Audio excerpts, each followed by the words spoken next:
বৰপেটা আৰক্ষীৰ ড্ৰাগছৰ বিৰুদ্ধে অভিযান অব্যাহত। তাৰাবাৰী আৰক্ষীৰ জালত বৃহৎ পৰিমাণৰ ড্ৰাগছসহ এজন ড্ৰাগছ ব্যৱসায়ী।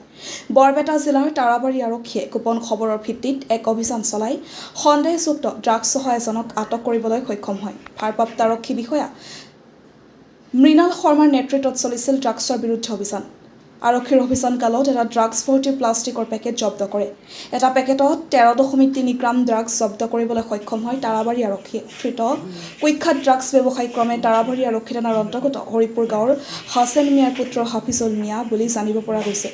উল্লেখ্য যে হাফিজুল মিয়া অঞ্চলটোত দীৰ্ঘদিনে চলাই আহিছিল মাৰাত্মক নিষিদ্ধ ড্ৰাগছৰ বেহা। সম্প্ৰতি তাৰাবাৰী আৰক্ষীয়ে আটক কৰি তদন্ত অব্যাহত ৰাখিছে।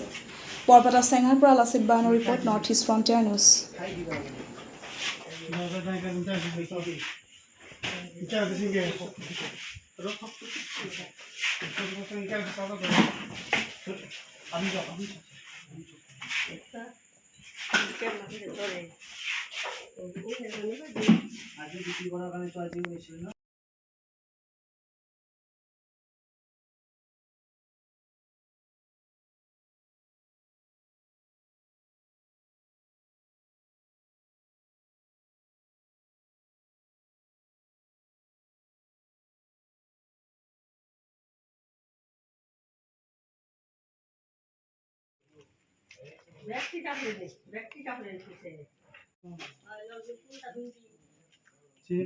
গুৱাহাটীৰ ক'ৰ পৰা আনিছিলি?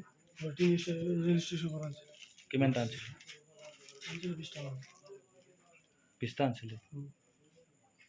কিমান দিন আগত? 20 দিন হ'ল।